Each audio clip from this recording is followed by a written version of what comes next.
ഇന്നമൽ അഅ്മാലു ബിന്നിയാത്ത്. അതെ അതെ, നമ്മുടെ നിയത്തിന്റെ അടിസ്ഥാനത്തിലാണ് നമ്മൾ അമൽ അല്ലാഹ് സ്വീകരിക്കുന്നത്. 1.5 വർഷം കൊണ്ട്. കാരണം നബിതങ്ങൾക്ക് ഏറ്റവും ഇഷ്ടപ്പെട്ട ഒരു തൊഴിലാണ് പിന്നെ കൃഷിയും കച്ചവടം. കഴിഞ്ഞ തവണ എനിക്ക് ലേശം നെല്ല് വിളവ് കുറവാണെങ്കിൽ ഇത്തവണ 100 മേനി കൊയ്തെടുക്കാൻ കഴിഞ്ഞു. ബിസ്മില്ലാഹിർ റഹ്മാനിർ റഹീം. ഇന്നൊരു അടിപൊളി കാഴ്ചകളാണ് ഇൻഷാ അല്ലാഹ് നിങ്ങൾക്ക് കാണിക്കാൻ ഞാൻ ആഗ്രഹിക്കുന്നത്. ഇത് ഇങ്ങനെയുള്ള കാഴ്ചകൾ ഏകദേശം നമ്മുടെ ഈ നാട്ടിൽ ഒരുപാട് കൊല്ലങ്ങൾക്ക് മുന്നേ സ്റ്റോപ്പായ ഒരു കാര്യമാണ്. പക്ഷേ ഇത് ഇപ്പോൾ അടുത്ത കാലങ്ങളിലായി വീണ്ടും നമ്മുടെ ഈ ആമ്പല്ലൂർ ചന്തവിള നിവാസികൾ ഈ ജോലി അവർ പുനരാരംഭിച്ചിരിക്കുകയാണ്. എന്താണ് ആ ജോലി എന്നെല്ലാം നമുക്ക് ഇൻഷാ അല്ലാഹ് ഈ വീഡിയോയിലൂടെ തന്നെ നമുക്ക് കാണാം. അടിപൊളിയാണ്. എൻ്റെ ചെറുതിലെയൊക്കെ ഈ ഒരു കാര്യം സ്ഥിരമായി കാണാറുണ്ടായിരുന്നു. പിന്നെ കുറേ നാളത് കാണാനില്ലായിരുന്നു. അൽഹംദുലില്ലാഹ് വീണ്ടും അത് പുനർജനിച്ചിരിക്കുകയാണ്. നമുക്ക് എന്താണെന്ന് കാണാം. എൻ്റെ വീടിന് തൊട്ടടുത്താണ്. ഒരു 100 മീറ്റർ തൊടിയിലോട്ട് വന്നാൽ മതി. തൊടി എന്നൊക്കെ പറയുന്ന വാക്കുകളൊക്കെ നമ്മൾ പഴമക്കാരുടെ വായിൽ നിന്നൊക്കെയാണ് ഒരുപാട് കേൾക്കാറുള്ളത്. അപ്പോൾ എൻ്റെ വീടിന് താഴെ തൊടിയിലോട്ടൊന്ന് ഇറങ്ങിയാൽ കാണാവുന്ന മനോഹരമായ കാഴ്ചകളാണ്. ഇൻഷാ അല്ലാഹ് നമുക്ക് ഒരുമിച്ച് അത് കാണാം. ഇതാണ് പരിപാടി.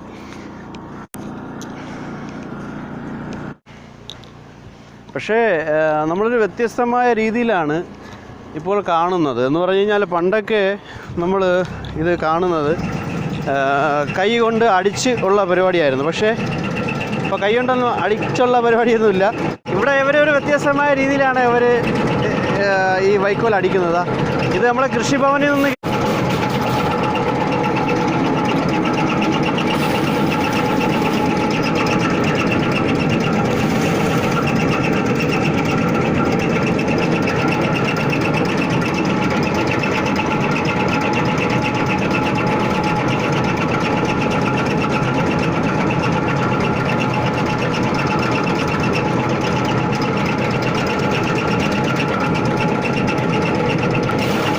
ഇത് പാടത്തു നിന്നും കൊയ്ത് നമ്മൾ ഇതിൽ ഇങ്ങനെ പിടിപ്പിച്ചു കൊടുക്കും. ഇതിൽ പിടിപ്പിച്ചു കൊടുക്കുമ്പോൾ നെല്ല് തെറിച്ച് ഈ ടാർപ്പാളിൽ നിന്ന് വീഴും. അതാണ് ഇതിൻ്റെ സംവിധാനം. അപ്പോൾ ഈ ഒരു കൃഷി മാസ്ക് എല്ലാം തറയിപ്പോയി പടച്ചോനെ.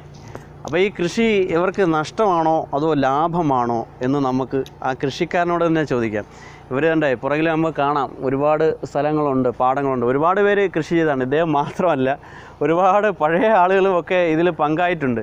എന്നാലും ഈ ഇദ്ദേഹത്തിൻ്റെ നമ്മളിപ്പോൾ കണ്ട നെല്ല് കൊയ്തെടുത്ത് അതിനെ പൊഴിച്ചെടുത്തില്ലേ. അപ്പോൾ അദ്ദേഹം കുറച്ച് പാടം കൃഷി ചെയ്തിട്ടുണ്ട്. അപ്പോൾ അദ്ദേഹത്തിന് ഇത് നഷ്ടമാണോ, അദ്ദേഹത്തിന് ഇതിന് എന്താണ് പ്രചോദനം, ഇതിൻ്റെ ലാഭമുണ്ടോ എന്നെല്ലാം നമുക്കൊന്ന് ചോദിച്ച് മനസ്സിലാക്കാം. ഇതാണ് നമ്മുടെ സുഹൃത്താണ്, നമ്മുടെ നാട്ടുകാരനും കൂടെയാണ്. വലൈക്കും സ്സലാം വറഹ്മത്തുള്ളാഹി വബറകാതുഹു. മാസ്ക് ഇല്ലല്ലേ, ജോലി ചെയ്തുകൊണ്ടിരിക്കും മാസ്ക് ഇല്ലാത്ത. എന്നാൽ നമുക്ക് മാസ്ക് പിടിക്കണമല്ലോ.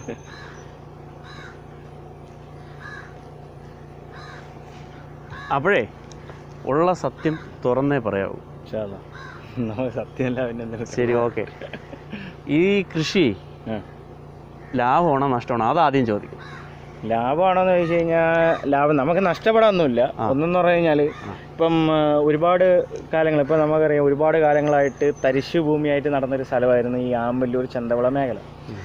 ഒരുപാട് ഇപ്പം ഇത് മാത്രമല്ല, കേരളത്തിൽ തന്നെ ഒരുപാട് ഭക്ഷണങ്ങൾക്ക് വേണ്ടിയിട്ട് അന്യ സംസ്ഥാനങ്ങളെ ആശ്രയിക്കേണ്ട ഒരു സാഹചര്യമായിരുന്നു ഉണ്ടായിരുന്നു. അതൊന്ന് മാറ്റിയിട്ട് ലോക്ക്ഡൗൺ വന്നപ്പോഴാണ് ഏറ്റവും കൂടുതൽ അത് പ്രതിസന്ധിയായിട്ട് ആൾക്കാർക്ക് ഫീൽ ചെയ്തത്. കാരണം ഒരുപാട് സാധനങ്ങൾ ഇങ്ങോട്ട് വരാൻ പറ്റാത്ത സാഹചര്യങ്ങളൊക്കെ വന്നപ്പോൾ ഒരുപാട്. പക്ഷെ അതിന് മുന്നേ തന്നെ എനിക്ക് തോന്നുന്നു കഴിഞ്ഞ പ്രാവശ്യത്തിന് മുന്നേ തന്നെ നമ്മളൊക്കെ തരിശു ഭൂമിയായിരുന്ന നിലം ഇപ്പോൾ ഏകദേശം 10-100 ഏക്കറോളം ഇവിടെ കൃഷി നടക്കുന്നുണ്ട്. കാരണം ഗവൺമെൻറ്റും അതുപോലെ തന്നെ നമ്മുടെ കൃഷിഭവനും എല്ലാം കൂടി സംയുക്തമായിട്ട് നമുക്ക് സബ്സിഡി അതുപോലുള്ള മറ്റ് കാര്യങ്ങളിൽ എന്ത് സഹായങ്ങൾ വേണോ ആ സഹായങ്ങൾ അവർ തന്നെ ചെയ്തു തരുന്ന ലെവലിലേക്ക് മാറി. അപ്പോൾ ഈ മിഷനൊക്കെ തരണാണ് നമുക്കൊന്ന് വാടക. ഈ മിഷനല്ലേ ഇതൊക്കെ കൃഷിഭവനിൽ നിന്ന് അവൻ കയറി എല്ലാം പോവും, എല്ലാം പൊത്ത് കയറും. അപ്പോഴേ ഈ കൃഷിഭവനിൽ നിന്ന് കിട്ടിയ ഒരു മെഷീനാണ് ഈ ഒരു മെഷീൻ. പിന്നെ അതുപോലെ തന്നെ നമുക്കിപ്പോൾ ഫസ്റ്റ് ഇറങ്ങുമ്പോൾ തരിശു ഭൂമിയായിട്ട് നിന്ന് കഴിഞ്ഞാൽ അവർക്ക് എല്ലാം നമുക്ക് പൂട്ടുന്ന അപ്പോൾ ട്രാക്ടർ അവർ തന്നെ കൊണ്ടുവന്ന് ഇറക്കും. പക്ഷെ ട്രാക്ടറിനുള്ള എമൗണ്ട് നമ്മൾ കൊടുക്കണം. കൊടുത്താൽ പോലും നമുക്ക് അതിനേക്കാൾ നല്ലൊരു എമൗണ്ട് നമുക്ക് സബ്സിഡി ആയിട്ട് നമ്മുടെ അക്കൗണ്ടിലേക്ക് കിട്ടും. രണ്ടാമത് അതുപോലെ കൃഷി വന്നു കഴിഞ്ഞാൽ അപ്പം എന്തെങ്കിലും വിഷയമായിട്ട് ഇപ്പം നഷ്ടം വന്നു കഴിഞ്ഞാൽ അതിനുള്ള നഷ്ടപരിഹാരം അതും തരും നമുക്ക്.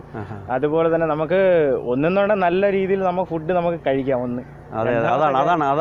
മെയിനായിട്ട് ഒരുപാട് കാലങ്ങളായി എൻ്റെ വാപ്പായൊക്കെ അവിടെ നിന്നപ്പോൾ കൃഷിയൊക്കെ ഉണ്ടായിരുന്ന ആൾക്കാരായിരുന്നു. പക്ഷെ അവരൊക്കെ കഴിഞ്ഞ അത് ശരിയാണ്. എൻ്റെ ചെറുപ്പത്തിൽ ഞങ്ങളുടെ ഉമ്മയുടെ വാപ്പായൊക്കെ ജീവിച്ചിരുന്ന കാലത്ത് നമ്മുടെ വീട്ടിൽ പിന്നെ സ്ഥിരമായിരുന്നു ഇങ്ങനെ ഈ നെല്ല് കൊയ്ത് കൊണ്ടുവരലും. അത് പിന്നെ ഇതേപോലെയൊന്നുമല്ല അന്ന് കൊണ്ടുവരുന്നത്. ഇതേപോലെ നെല്ല് കൊയ്ത് കൊണ്ടുവന്ന് ആണുങ്ങൾ കൊണ്ടുവന്ന് വീട്ടിൽ കൊണ്ടുവയ്ക്കും. അവർ ഒരു നടുക്ക് കല്ല് വെച്ചിട്ട് അതിൽ അടിച്ച് കൊണ്ടുവരും. പിന്നെ അതിനുശേഷം പുറകെ പെണ്ണുങ്ങൾ വന്നിട്ട് അവർ ടീമാണ്, ആ ടീം വർക്കാണത്. അവർ വന്നിട്ട് അതിനെ കമ്പ് കൊണ്ട് അടിച്ച് ബാക്കിയും കൂടി പൊഴിച്ചെടുക്കും. പക്ഷെ അത് പിന്നെ അത് നിന്ന് പോകാനുള്ള കാരണം എന്ന് പറഞ്ഞാൽ ഒരുപാട് നഷ്ടങ്ങൾ വന്നു കഴിഞ്ഞു. കയ്യിൽ നിന്നൊക്കെ ഒരുപാട് പൈസയൊക്കെ പോയി ഒരുപാട് നഷ്ടങ്ങൾ വന്നപ്പോഴാണ് പിന്നെ അത് മൊത്തത്തിലങ്ങ് നിലച്ച. ആൾക്കാരൊന്നും മനസ്സുമെടുത്തിട്ട് നിന്നുപോയി. പക്ഷേ ഇന്ന് വീണ്ടും അത് ഗവൺമെന്റ് തന്നെ അത് വീണ്ടും പ്രചോദനം കൊണ്ടുവരികയാണ്. അപ്പോൾ അത് നല്ലൊരു കാര്യമാണ്. കാരണം നമുക്ക് നല്ലൊരു ഫുഡ് നമുക്ക് കഴിക്കാം. അത് മാത്രമല്ല മറ്റുള്ള ഇനിയുള്ള ജനറേഷന് ഈ കൃഷി എന്താണെന്ന് മനസ്സിലാക്കി കൊടുക്കാം. അങ്ങനെയുള്ള ഒരുപാട് കാര്യങ്ങൾ നമുക്ക് ഇതിൽ നിന്ന് പ്രചോദനമാണ്. ഞാൻ കൃഷി ചെയ്തപ്പോൾ എന്ന് പറഞ്ഞാൽ എനിക്ക് മാത്രമല്ല നമ്മുടെ സഹാറ ക്ലബിന്റെ പയ്യന്മാരെല്ലാവരും സഹായത്തിന് ഒരു എൻജോയ്മെന്റ്. ഞാൻ ഇന്നലെ ഇതുവഴി പാസ് ചെയ്ത് പോയപ്പോൾ കുറേ പേരുണ്ടായിരുന്നു. അപ്പോൾ ഇന്ന് രാവിലെ ഇങ്ങോട്ട് ഇറങ്ങിയതാണ്. അപ്പോൾ ഇവരിവിടെ ഉണ്ടായിരുന്നു. പക്ഷേ ഇന്നലത്തെ അത്രയും ടീമുകളില്ല. ഇവർ രണ്ടുപേരും ഇവിടെ ഉണ്ടായിരുന്നു. അത് തീർന്നു. കാരണം ഇന്നലെ നമുക്ക് രാവിലെ തൊട്ട് വൈകുന്നേരം വരെ ഉണ്ടായിരുന്നു. അതാണ് പ്രശ്നം. ഇപ്പോൾ ഒരു മണിക്കൂറേ ആയുള്ളൂ. 1 മണിക്കൂർ കൊണ്ട് തീർന്നു. നിങ്ങളിവിടെ കണ്ടില്ലേ ഈ നെല്ല് അടിച്ചത്? ഇത് ഞാൻ വന്ന് പറഞ്ഞപ്പോൾ അവർ എനിക്ക് വേണ്ടി അടിച്ചതാണ്. കാരണം അതിന് മുമ്പ് കഴിഞ്ഞ് ഫിനിഷായി പോയി. അപ്പോൾ ഞാനിങ്ങനെ വീഡിയോ ചെയ്യുന്നെന്ന് പറഞ്ഞപ്പോൾ അവർ അടിച്ചിട്ടിരുന്നതിനെ ഒന്ന് എടുത്തിട്ട് അടിച്ചതാണ്. അതാണ് നെല്ല് കുറച്ചേ ഉണ്ടായിരുന്നുള്ളൂ. ഇല്ലെങ്കിൽ ഒരുപാട് ഇതിൽ ചെളിയൊക്കെയാണ്. അപ്പോൾ പയ്യന്മാർ നമ്മളെ സഹാറ ക്ലബിലെ പയ്യന്മാരെല്ലാവരും കൂടി നിന്ന് അവിടെ നിന്ന് വാരി കൊണ്ടുവന്ന് ഇവിടെ വെച്ച് നമുക്ക് വേണ്ടിയിട്ട് സഹായങ്ങൾ ചുരുക്കി പറഞ്ഞ ടീം വർക്ക്. അതെ, അത് തീർച്ചയായും ഒരു എൻജോയ് ഇതാണ്. ഒരു എന്റർടൈൻമെന്റ്. പിന്നെ നമുക്ക് ഈ നെല്ല് നമുക്ക് ഒന്നും കൊടുക്കണ്ട. നെല്ല് അവർ തന്നെ സപ്ലൈക്കോ തന്നെ വന്നെടുക്കും. നെല്ല് എടുത്തോളും. അതാണ് പ്രധാന വിഷയം. കാരണം നമ്മൾ ഇപ്പം എല്ലാ നെല്ലും നമുക്ക് തിന്ന് തീർക്കാൻ പറ്റൂലല്ലോ. അപ്പം അങ്ങനെ തിന്ന് തീർത്താൽ പോലും നഷ്ടം വരൂലേ. അപ്പോൾ അവർ സപ്ലൈക്കോയിൽ തന്നെ വന്നെടുക്കുമ്പോൾ അവർ ഇത്ര റേറ്റ് ഇട്ട് എടുക്കുമല്ലേ? 27 രൂപ കിലോ. ഇങ്ങനെ ഈ രൂപത്തിൽ നെല്ല് ഇത് ഈ സംഭവം രണ്ടാമത് ഇനി അത് പാറ്റിയെടുക്കാനുള്ള മെഷീൻ അതും അവർ തന്നെ അറേഞ്ച് ചെയ്ത് തരും. എല്ലാ സംവിധാനങ്ങളും നമുക്ക് ഇത് ചെയ്യാം. അല്ലെങ്കിൽ കൃഷി വകുപ്പ് തന്നെ ഈ ഇത് ചെയ്യുന്ന അതായത് പാറ്റുന്ന ഒരു മെഷീനുണ്ട്. അത് കൊണ്ടുവന്ന് അത് വെച്ച് തരും. അതും വെച്ചിട്ട് നമുക്ക് പാറ്റിയെടുക്കാം. പാറ്റിയെടുത്ത് കഴിഞ്ഞാൽ അത് അവർ തന്നെ എത്ര കിലോ ഉണ്ടെന്ന് പറഞ്ഞു കഴിഞ്ഞാൽ അവരെ ഒന്ന് എടുത്തോളും സാധനം. എല്ലാ സംവിധാനങ്ങളും നമ്മൾ സർക്കാർ ചെയ്യാൻ തയ്യാറാണ്. പക്ഷേ പിന്നെ അതുപോലെ തന്നെ ഇപ്പം ഈ ഒരു സമയത്ത് കഴിഞ്ഞ പ്രാവശ്യമൊക്കെ നമ്മളെ പയ്യന്മാരെല്ലാവരും കൂടി ഇറങ്ങി നിന്നാണ് അറുത്തത്. അത് ഏകദേശം കഴിഞ്ഞ റമദാനാണ്. ഇപ്പോൾ ഞാൻ കഴിഞ്ഞ പ്രാവശ്യം വിളവെടുത്ത സമയത്ത് നമ്മളെ ചെയ്യുന്നുണ്ടല്ലേ ഒരു 1.5 വർഷം കൊണ്ട്. കാരണം നബിതങ്ങൾക്ക് ഏറ്റവും ഇഷ്ടപ്പെട്ട ഒരു തൊഴിലാണ് പിന്നെ കൃഷിയും കച്ചവടം എന്ന് പറഞ്ഞാൽ. അല്ലെങ്കിൽ കൃഷി ഞാൻ ഇതിന് മുന്നേ ഉള്ള വീഡിയോയിൽ ഞാൻ ഇവിടെ ഒക്കെ ഷൂട്ട് ചെയ്തിരുന്നു. ഗസാലി ഇമാമിൻ്റെ ചരിത്രങ്ങളൊക്കെ ഞാൻ പറഞ്ഞിരുന്നു. ആ ഒരു പ്രദേശമാണ് ഈ പ്രദേശം. ഇതിൽ അപ്പോഴും കഴിഞ്ഞ പ്രാവശ്യം അറുത്തപ്പോൾ നമ്മൾ പയ്യന്മാരെല്ലാവരും കൂടി ഏകദേശം നോമ്പിന് റമദാനിന് നിന്ന് രാവിലെ സുബഹി നിസ്കരിച്ചിട്ട് നേരെ വന്ന് ഇറങ്ങും. ഒരു 7 മണി 8 മണി വരെ നിൽക്കും. അങ്ങനെ കയറി പോകുമായിരുന്നു. അങ്ങനെയാണ് ചെയ്തുകൊണ്ടിരുന്നത്. പക്ഷേ ഇപ്രാവശ്യം വേറെ ഒന്നും നമ്മൾ അറിയണ്ടായിരുന്നു. കൃഷി ഇപ്പോൾ തൊഴിലുറപ്പ് പദ്ധതിയുമായിട്ട് ബന്ധപ്പെടുത്തി ഇവർ തന്നെ ഗവൺമെൻറ് തന്നെ ഇവിടെ തന്നിട്ട് അവർ തൊഴിലുറപ്പ് പെണ്ണുങ്ങൾ തന്നെ വന്നിട്ട് കൊയ്ത് വെച്ച്. അപ്പോൾ അവർക്ക് അത് ഗവൺമെൻറ് പൈസ കൊടുക്കും. നമ്മളൊന്നും ചെയ്യേണ്ട ആവശ്യം. എന്ത് വേണം അവിടെ അറക്കുന്നുണ്ട്. അവിടെ ഒരു കുറച്ച് ടീം. നമുക്കന്ന് അങ്ങോട്ട് കൂടെ പോവാം ഇൻഷാ അല്ലാ. അപ്പോൾ നമുക്കേ ഞാൻ അങ്ങോട്ടൊക്കെ പോയി നോക്കിയിട്ട് വരട്ടെ. ഓക്കെ. അപ്പോൾ ശരി. ഓക്കെ. അലൈഹി സ്വലാം വറഹ്മത്തുള്ളാഹി. ഇപ്പുറത്ത് കരയിൽ വന്നു. വയൽ മുറിച്ച് ഇപ്പുറത്ത് കടന്നതാണ്. ഇവിടെ എല്ലാം നല്ല മനോഹരമായ സ്ഥലങ്ങളാണ് കേട്ടോ. അതുവഴി കുറുക്കിനിങ്ങ് ഇറങ്ങാമെങ്കിലും അവരിറങ്ങുന്നത് പോലെ എനിക്കിപ്പോൾ ഈ സാഹചര്യത്തിൽ ഇറങ്ങാൻ പറ്റില്ല. കാരണം നമ്മളെ ഡ്രസ്സെല്ലാം കറുത്തതാവും, വെളുപ്പ് ഡ്രസ്സെല്ലാം കറുത്തതാവും. അപ്പോൾ ഞാൻ അതുവഴി വേറെ വഴി കൂടെ ഇങ്ങനെ ചാടി ഇറങ്ങിയാണ് ഇങ്ങോട്ട് വന്നിരിക്കുന്നത്. നമ്മൾ ഇൻഷാ അല്ലാ അങ്ങോട്ട് നോക്കാം. ഇവിടെ നല്ല അടിപൊളി മനോഹരമായ കാഴ്ചകളാണ് കേട്ടോ. ഫുള്ള് കണ്ടോ, നല്ല രസമുള്ള സ്ഥലങ്ങളാണ് കണ്ടോ. ഫുള്ള് ഇവിടെ കുറേ ഏക്കറോളം ഇങ്ങനെ വയലാണ്. കുറച്ച് ടീമൊക്കെ അവിടെ ഒന്ന് മീൻ പിടിക്കുന്നുണ്ട്. അങ്ങനെ കുറച്ച് ടീമുകളുണ്ട് ഇവിടെ. നമ്മളിങ്ങ് എത്തി ഏകദേശം. ഇവിടെ ഞാൻ നേരത്തെ പറഞ്ഞില്ല, അതുപോലെ പരമ്പരാഗതമായിട്ടുള്ള നെല്ലടിയാണ് ഇവിടെ നമ്മൾ കണ്ടത്. നേരത്തെ അവിടെ കണ്ടതുപോലെയുള്ള നെല്ലടിയല്ല. അസ്സലാമു അലൈക്കും. വലൈക്കും സലാം. നമ്മുടെ സുഹൃത്താണ്, പേര് അബ്ദുൽ വാഹിദ്. അപ്പോൾ പിന്നെ പുള്ളിക്കാരൻ ഒരു നല്ലൊരു പാചകക്കാരനുമാണ്, മാഷാ അല്ലാഹ്, അൽഹംദുലില്ലാ. അപ്പോൾ പിന്നെ നമുക്ക് ഇവിടുത്തെ അവർക്ക് എന്താണ് നഷ്ടമാണെന്നും, നമ്മൾ അവിടെ കയ്യന്മാരത്ത് ചോദിച്ചപ്പോൾ അവർ ലാഭമാണെന്നും അതുപോലെ തന്നെ അവർ തുടർന്ന് കൃഷി ചെയ്യുന്നുണ്ട്, ഇതിന് മുന്നേ ഒക്കെ ചെയ്തിട്ടുണ്ടെന്നൊക്കെ പറഞ്ഞിട്ടുണ്ട്. ഇദ്ദേഹത്തിനോടും കൂടെ ചോദിക്കാമല്ലോ എന്താണ് അഭിപ്രായം എന്ന്. എന്താണ് അഭിപ്രായം? ഇത് ശരിക്കും ഉള്ളത് പറഞ്ഞാൽ മതി. നഷ്ടമാണോ ലാഭമാണോ? ഞാനിപ്പോൾ 2 പ്രാവശ്യം ആയുള്ളൂ. കഴിഞ്ഞ തവണ എനിക്ക് ലേശം നെല്ല് വിളവ് കുറവാണെങ്കിൽ ഇത്തവണ 100 മേനി കൊയ്തെടുക്കാൻ കഴിഞ്ഞു, അൽഹംദുലില്ലാ. അപ്പോൾ അതുകൊണ്ട് എനിക്ക് ഒരു നഷ്ടവും ഇല്ല ഇതിനകത്ത്. കാരണം എനിക്ക് താങ്ങായിട്ട് നമ്മുടെ കൃഷിഭവനിലെ സാറന്മാരുണ്ട്, അതേപോലെ പരിചയസമ്പന്നരായ ഒരു കർഷകൻ ഷാജഹാൻ ഉണ്ട്. അദ്ദേഹം എല്ലാ നിലയ്ക്കും എന്നെ കൊണ്ട് എന്ത് സഹായം ചെയ്യാൻ തരാൻ പറ്റുമോ അതൊക്കെ ചെയ്യുന്ന ഒരു വ്യക്തിയുണ്ട്. അപ്പോൾ അദ്ദേഹത്തിന് ഞാൻ ചുരുക്കം പറഞ്ഞാൽ ഏറ്റവും നല്ല പൊന്നാടയെന്ന് പറഞ്ഞാൽ സ്വർണം തന്നെ അദ്ദേഹത്തിന് അണിയും. അത്രയ്ക്ക് നല്ല കഷ്ടപ്പെട്ട് പാടത്ത് കിടന്ന് കഷ്ടപ്പെടുന്ന മൃഗങ്ങളെ പോലെ കഷ്ടപ്പെടുന്ന ഒരു വ്യക്തിയാണ് ഷാജഹാൻ. അപ്പോൾ അദ്ദേഹം എനിക്ക് കുറേ കാര്യങ്ങൾ പറഞ്ഞു തന്നിട്ടുണ്ട്. ഇതൊന്നും ഒരിക്കലും നമുക്ക് നഷ്ടമാവില്ല. നമ്മുടെ കൃഷിഭവനുമായിട്ട് ബന്ധപ്പെട്ട് കഴിഞ്ഞാൽ അവർ വേണ്ടുന്ന എല്ലാ സബ്സിഡികളും എല്ലാം എനിക്കും തരുന്നുണ്ട്, ഒരു പ്രശ്നമില്ല. പിന്നെ ഇത്തവണ നമുക്ക് മഴ നല്ല വെള്ളമായി പോയി. കഴിഞ്ഞ തവണ നമുക്ക് വെള്ളമില്ല, ഈ വെള്ളമുണ്ട്. വെള്ളം ഇല്ലാത്തതുകൊണ്ട് ഞാൻ അടുത്ത ഒരു പാടത്ത് പോയി വെള്ളം കോരിക്കൊണ്ടുവന്ന് എന്റെ നെല്ലിന് ഒഴിച്ചിട്ടുണ്ട്. ഞാൻ അത്രയും നമ്മൾ കഷ്ടപ്പെടണമെങ്കിൽ അതിൽ നിന്ന് എന്തെങ്കിലും കിട്ടും എന്നുള്ള ഒരു മനസ്സിന്റെ ഒരു ധൈര്യം, അതാണ് നമ്മൾ പരിശ്രമിച്ചാൽ വിജയിക്കും. പിന്നെ ഈ തോഴി പരാജയത്തിന്റെ മുന്നോടിയാണ്. അപ്പൊ അതുകൊണ്ട് ഒരു പ്രാവശ്യം നമ്മൾ ചെയ്തു നഷ്ടമെന്ന് വിചാരിച്ചിട്ട് ചെയ്യാതെ ഇരിക്കരുത്. നന്മയും തിന്മയും, അതായത് ഗുണവും ദോഷവും ഒക്കെ അള്ളാഹുവിൽ നിന്ന് വരുന്നതാണെന്ന് വിശ്വസിക്കലാണ് ഒരു പിന്നെ വിശ്വാസത്തിന്റെ ഭാഗം. അതുകൊണ്ട് നമ്മൾ ഉറച്ച വിശ്വാസത്തോടെ നമ്മൾ പരിശ്രമിക്കുക. എങ്ങനെ ഇന്നമൽ അഅ്മാലു ബിന്നിയാത്ത്. അതെ, നമ്മുടെ നിയത്തിന്റെ അടിസ്ഥാനത്തിലാണ് നമ്മുടെ അമൽ അല്ലാഹ് സ്വീകരിക്കുന്നത്. അതേപോലെ നമുക്ക് മേനി കിട്ടുകയും ചെയ്യും ഇൻഷാ അല്ലാഹ്. ഇത് നിർത്താൻ പാടില്ല. അപ്പോൾ ഇതിലിപ്പോൾ നിങ്ങളുടെ കൂടെ പിന്നെ സഹായത്തിന് ഇപ്പോൾ അവിടെ ഒരുപാട് പയ്യന്മാർ പറഞ്ഞ് അവരുടെ ക്ലബിൻ്റെ കീഴിലാണ് അവർ ഒരുമിച്ച് ഒരു ഗ്യാങ് ആയിട്ടാണ് അവർ സഹായിക്കുന്നത്. അപ്പോൾ നിങ്ങളുടെ കൂടെ നിങ്ങളെ സഹായിക്കാൻ ഇതെല്ലാം എടുത്തുകൊണ്ട് വയ്ക്കാനും ഇപ്പോൾ കൃഷിഭവനിൽ നിന്ന് സാമ്പത്തികമായി തന്ന് സൗകര്യങ്ങളൊക്കെ തന്നാലും തീർച്ചയായും തന്നു. പിന്നെ നിങ്ങളുടെ കൂടെ ഹെൽപ്പിന് വേണ്ടി പ്രചോദനത്തിന് വേണ്ടി ആരെങ്കിലും വേണ്ടേ? ഉണ്ടായിരുന്നു. എന്റെ ഭാര്യയുണ്ട്, എന്റെ മോനുണ്ട്. എഞ്ചിനീയറിന് പഠിക്കുകയാണ്. Very good. അവൻ പഠിത്തത്തിന്റെ കൂടെ തന്നെ ഇതിന് വന്നെല്ലാം ഈ വെള്ളത്തിൽ കിടന്നതിനെ കരകയറ്റി തന്നു. പരീക്ഷ ഞാൻ വന്നപ്പോൾ അദ്ദേഹത്തിന്റെ വൈഫ് ഇവിടെ ഉണ്ടായിരുന്നു. നമ്മളെ വീഡിയോ ആയതുകൊണ്ട് അവർ മാറിയതാണ്. അപ്പൊ നമ്മൾ കൃഷി ചെയ്താണ്ട് മനസ്സും പിന്നെ തയ്യാറെടുപ്പും മാത്രം മതി. എല്ലാം നമ്മുടെ കൂടെ ഒപ്പം ഉണ്ട്. തീർച്ചയായും ഉണ്ടാവും, ഒരു സംശയം വേണ്ട. അപ്പൊ നിങ്ങൾ അവർക്ക് കിട്ടിയതുപോലെ അവരുടെ മിഷൻ നിങ്ങൾക്ക് പിന്നെ അത് മനസ്സ് വിചാരിക്കാത്തതാണോ? അത് ഇതാണ് അതിന്റെ അല്ല, ഞാൻ മനസ്സിലാക്കിയത് അതിനേക്കാളും നല്ലത് നമ്മളിരുന്ന് വ്യായാമമായി നമ്മുടെ കഷ്ടപ്പാട് എന്താണെന്ന് ചെറുപ്പക്കാരാണ്, അത് പിള്ളേരാണ്, അത് കുട്ടികളാണ്. അവർക്ക് ഇത് അറിയാമെങ്കിൽ തന്നെയും അവരെ സഹായിക്കാൻ കുട്ടികളുള്ളതിന്റെ പേരിൽ നടക്കുന്നു. ഇല്ലെന്നുണ്ടെങ്കിൽ അമീറും കിടന്ന് കഷ്ടപ്പെട്ടു. ആ വെള്ളത്തിലാണ് അമീറും കിടന്ന് വാരിയത്. ഇപ്പോൾ അറുത്തോണ്ട് നിൽക്കുന്ന വെള്ളത്തിലാണ് ഇപ്പൊ കയറി പോയതേ ഉള്ള പാടം. അവിടെ കുറച്ച് പേര് അറുക്കുന്നുണ്ട്. അത് പെണ്ണുങ്ങളാണ് കൃഷിഭവന്റെ ഇതിൽ നിന്ന് അവർ അറുത്ത്. അതേപോലെ എനിക്ക് അറുത്ത് അവിടെ ഇട്ട് തന്നു. ഞാനും എന്റെ മോനും ഭാര്യയും കൂടെ ഒക്കെ ചേർന്നാണ് ഈ വെള്ളത്തിൽ നിന്നൊക്കെ വാരി കര കയറ്റിയത്. അപ്പൊ അറുത്ത് ഇട്ട് തരുന്ന കൂലി അത് നമ്മൾ അറിയണ്ട. അവര് അത് കൃഷി പണ്ടങ്ങനെയല്ല. പണ്ട് അറുത്ത് നമ്മൾ തന്നെ അറുത്ത് നമ്മൾ ചിലവിൽ അറുത്ത് നമ്മൾ പിന്നെ കൊയ്ത് വീട്ടിൽ കൊണ്ടുവിട്ട് അടിച്ച്.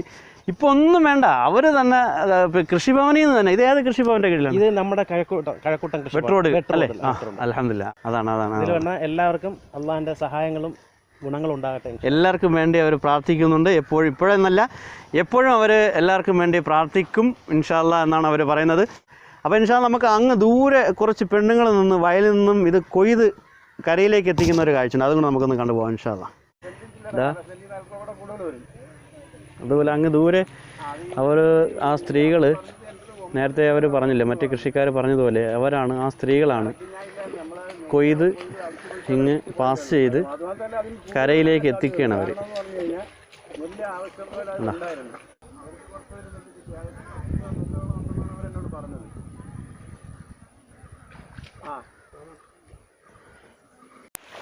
ഇതാണ് ഷാജഹാൻ എന്ന് പറഞ്ഞ ആള്. അദ്ദേഹം ശരിക്കും വെള്ളത്തിൽ തന്നെയാണ്.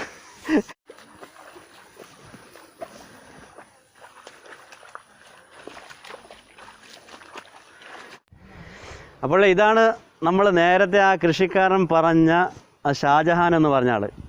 പേര് ഷാജഹാൻ അല്ലേ? വയസ്സ് 36. പണ്ടുള്ള ആളുകളാണ് ഈ പ്രായത്തിന് സാധാരണയായി കൃഷി ചെയ്ത് പിന്നെ വിളവെടുത്തുകൊണ്ടിരുന്നത്. ഇപ്പോൾ ഇദ്ദേഹം ചെറുപ്പക്കാർക്ക് ഒരു പിന്നെ ആവേശമാണ്. അപ്പോൾ അദ്ദേഹത്തിനോട് തന്നെ ചോദിക്കാം ഇവിടുത്തെ കൃഷിയും കാര്യങ്ങളൊക്കെ. ഇത് പിന്നെ കൃഷി ശരിക്കും നിങ്ങളടുത്ത് ചോദിക്കുകയാണ്, സത്യമായി പറഞ്ഞാൽ മതി, ലാഭമുണ്ടോ നഷ്ടമുണ്ടോ? കൃഷി ഒരിക്കലും നഷ്ടമല്ല. നെൽകൃഷി ഒരിക്കലും നഷ്ടമല്ല എന്നാണ് ഞാൻ പറയുന്നത്. കാരണം നമുക്കൊരു 2 പറ കണ്ടം 28 സെന്റാണ്. 2 പറ കണ്ടം എന്ന് പറയുന്നത് 28 സെന്റാണ്. 28 സെന്റ് കൃഷി ചെയ്യാൻ വേണ്ടി നമുക്ക് ഏകദേശം വരുന്ന പറഞ്ഞൊരു 4500 രൂപയോളം. ഇന്ന് കാര്യം മിഷനറി കാര്യങ്ങളൊക്കെ ഉണ്ട്. കാര്യം പൂട്ടുന്നതിന് അതിൻ്റെതായ പൈസ ആകത്തുള്ളൂ. പിന്നെ 2 ആളിൻ്റെ പണി വരത്തുള്ളൂ. 2 പറ കണ്ടം എന്ന് വെട്ടി പരമ്പൊരുക്കി റെഡിയാക്കി എടുക്കുമ്പോഴത്തേക്ക് എല്ലാം കൂടെ ചിറക്കി കഴിയുമ്പോൾ ഏകദേശം അതിൻ്റെ വളം മരുന്ന് കാര്യങ്ങളെല്ലാം കൂടെ ചെയ്ത് വരുമ്പോഴത്തേക്ക് നമുക്കൊരു 4500 രൂപയോളം കിട്ടും. അതിൽ നിന്ന് നമുക്ക് ശരാശരി ഒരു വിളവെന്ന് പറഞ്ഞാൽ ഏറ്റവും കുറഞ്ഞ 320 കിലോ നെല്ല് നമ്മൾ പ്രതീക്ഷിക്കുക. അതിൽ കൂടുതൽ കിട്ടും. നമ്മൾ ചെയ്യുന്നതനുസരിച്ച് കൂടുതൽ വിളവുണ്ടാകും. കർഷകൻ ഏറ്റവും കൂടുതൽ പ്രതിസന്ധി നേരിടുന്ന ഒരു വിഷയമാണ് സെയിൽ ചെയ്യുന്നത്. അപ്പോൾ സെയിൽ നടത്താൻ ഇപ്പോൾ നമുക്ക് വിഷയമില്ല. കാരണം വണ്ടി വന്ന് അവർ തൂക്കി പൈസ തന്ന് എടുത്തുകൊണ്ട് പോവുകയാണ് അല്ലേ? പൈസ നമുക്ക് ബാങ്കിൽ അയച്ചു കൊടുക്കണം. അപ്പോൾ ആ ഒരു പ്രശ്നം വരുന്നില്ല. അപ്പോൾ ആർക്കും കൃഷി ചെയ്യാൻ പിന്നെ കൃഷിക്ക് വേണ്ടി മുന്നോട്ട് ഇറങ്ങാം എന്നാണ് ഇവർ പറയുന്ന ഒരു കാര്യം. ഈ കാണുന്ന സ്ത്രീകൾ ചെയ്യുന്ന ജോലി എന്താണ്? അവർക്ക് നമ്മളിപ്പോൾ ഇവിടെ കൊയ്ത്ത് മെഷീൻ ഇറങ്ങാൻ പറ്റാത്ത സാഹചര്യം ഉണ്ടായ കാര്യം വലിയ പേര് മഴയായാൽ ഇപ്പം വലിയ പേമാരി ഉണ്ടായി. അപ്പോൾ അവർക്ക് കൊയ്ത്ത് മെഷീൻ നമുക്കിവിടെ അമ്പലപ്പുഴയിൽ നിന്നാണ് കൊയ്ത്ത് മെഷീൻ. ഏകദേശം ഞാൻ ഇവിടെ കൃഷിയിലേക്ക് ഇറങ്ങിയ ആ കാലം മുതൽ 9 സീസണോളം ആയിട്ടുണ്ട്. അപ്പോൾ അതെല്ലാം അമ്പലപ്പുഴയിൽ നിന്നാണ് നമ്മൾ കൃഷിഭവൻ്റെ സാന്നിധ്യത്തിൽ കൊയ്ത്ത് മെഷീൻ കൊണ്ടുവരുന്നത്. ഇപ്പം നമുക്ക് വലിയ വ്യാപാരിയായി പിന്നെ ചില ഭാഗങ്ങളിലൊക്കെ പൊതയുന്ന സ്ഥലങ്ങളും കൂടെ ഉണ്ട്. അപ്പോൾ നമുക്കിവിടെ മെഷീൻ ഇറക്കാൻ കഴിയാവുന്നപ്പം നമ്മുടെ കോർപ്പറേഷൻ്റെ സഹായത്തോടെ കുടുംബശ്രീക്കാരെ നമുക്ക് തന്നു. നമ്മളൊരു പൈസ അവർക്ക് കൊടുക്കണ്ട. അവർ കൊയ്ത് വെച്ചിട്ട് നമ്മൾ 2 ആളിനെ നിർത്തി വാരി വെച്ച് കഴിഞ്ഞാൽ സുഖമായിട്ട് കൊയ്ച്ചു. അതായത് കോർപ്പറേഷൻ പിന്നെ കൃഷിഭവനിൽ നിന്ന് മെഷീൻ കൊണ്ടുവരും. പക്ഷേ ഈ ഒരു നിലത്തിൽ ആ വണ്ടി ഇറങ്ങാത്തത് കൊണ്ട് കൃഷിഭവൻ പിന്നെ അവർ കുറച്ച് സ്ത്രീകളെ കോർപ്പറേഷൻകാർ ഇവിടെ ഇറക്കി പിന്നെ അവരെ കൊണ്ട് കൊയ്താണ് ഇവരിങ്ങ് കരയ്ക്ക് എത്തിക്കുന്നത്. അപ്പോൾ കൃഷിഭവൻ്റെ ഭാഗത്തു നിന്നും സർക്കാരിൻ്റെ ഭാഗത്തു നിന്നും നല്ല സപ്പോർട്ടുണ്ട് നമുക്ക് ഈ നെൽകൃഷി ചെയ്യുന്നതിന് വേണ്ടി. എല്ലാ കൃഷികൾ ചെയ്യുന്നതിന് വേണ്ടി നല്ല സപ്പോർട്ടുണ്ടെന്നാണ് അറിയാൻ കഴിയുന്നത്. ഇവിടെ എത്ര ഏക്കർ കൃഷി ചെയ്തിട്ടുണ്ട്? ഇവിടെ 5-6 ഏക്കറോളം കൃഷി. മൊത്തം നിങ്ങൾ എത്ര ഏക്കർ കൃഷി ചെയ്യുന്നുണ്ട്? ഞാൻ 9 ഏക്കർ കൃഷി ചെയ്യുന്നുണ്ട്. 9 ഏക്കർ കൃഷി ചെയ്യുന്നുണ്ട്. ഞാൻ വരുന്ന സമയത്ത് ഇവിടെ ഏകദേശം 6, 7, 8 പേര് 8-9 പേര് മാത്രമേ ഉണ്ടായിരുന്നുള്ളൂ ഇവിടെ കൃഷിക്കായിട്ട്. അത് ആ ഭാഗത്ത്. ഇപ്പം നമുക്കത് 29 പേരെ നമുക്ക് അതാണ് എടുക്കാൻ കഴിഞ്ഞു. 29 കർഷകരെ നമുക്ക് കൊണ്ടുവരാൻ കഴിഞ്ഞു. അത് കൂടുതലും കൃഷിഭവന്റെ ഇടപെടൽ തന്നെയാണ്. അതാണ്. അപ്പോൾ ഇതൊക്കെയാണ് ആമ്പല്ലൂർ ചന്തവിള ഏലായിലെ കൊച്ചു വിശേഷങ്ങൾ. ഇൻഷാ അല്ലാഹ് മറ്റ് വിശേഷങ്ങളുമായി നമുക്ക് വീണ്ടും കാണാം.